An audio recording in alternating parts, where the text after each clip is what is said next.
Hi, I'm Steve, And I'm Bruce.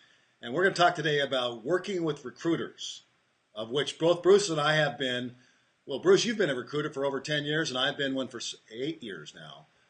And Yeah, ever since just after 9/11 for me. yeah, so we have a very strong opinion about how you as a candidate should work with us. But more importantly, at Drive 180, when you click on one of those jobs, you're connecting yourself to the career site and ultimately to an in-house recruiter at the company you want to get hired at. So while this might seem self-serving and maybe it is all about us, which isn't all that bad, we really want you to have a little insight inside the mind of the recruiter that you're going to be dealing with when they respond to whatever you send through their website. Keep in mind that the recruiter is not interested in your career destination and your aspirations, your hopes, your dreams, all the things you want for you and your family. They have a job to do every single day. And one of those jobs is not to pick through you applying to every job on their site. The odds of you fitting every job they have on my site, on Steve's site, on some other company's site are very slim. You know what you're qualified for and you know what you're not qualified for. So stay specific to what your background fits.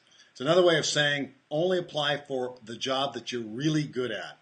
Apply for one job per company. Similar job at another company. Don't overshoot your bounds. Stay within your expertise. And another thing that is a big deal for me is after I interview a candidate, a lot of times they'll come back with a very long follow-up email trying to re-interview almost in that thank you note, in that follow-up email. You've already interviewed with me. You've already interviewed with the company. Don't need to re-interview in the thank you note. Keep it short and sweet. Thanks for your time. I love where the company's going. Would love to have this thing move forward. Hugs and kisses, Bruce. Yeah. And review a couple of pointers. When you first speak to a recruiter in-house, the phone call will be probably anywhere from 10 minutes to 40 minutes.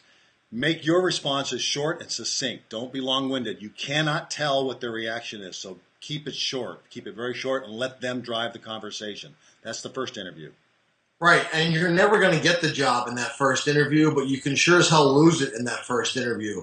So don't shoot yourself in the foot by trying to be verbose and give the State of the Union in your first connection with the company. Right, absolutely. Because your goal, ultimately, the ultimate goal of this entire process, from writing your resume to clicking to the phone interview, is the in-person interview. Something else for me, when I give a candidate advice on a resume or on a follow-up or on their wardrobe, you need to not take it personally because nobody has to fall in love with me. I want you and the company to fall in love with each other, and everything we tell you is to help you get down that road to that interview where you guys sit across the table from each other, sit across the Skype from each other, and fall in love with each other. It really is matchmaking. Right, it is matchmaking. So we're going to talk about interviews some more, but this is enough for now. Keep in mind, one, your recruiter is looking at you and dozens of other candidates. Number two, keep your responses short and brief, and know that ultimately it's all one in person, not over the phone. And when Steve says we're enough for now, we're enough for now. So that's it. We'll see you next time. See you guys. Bye.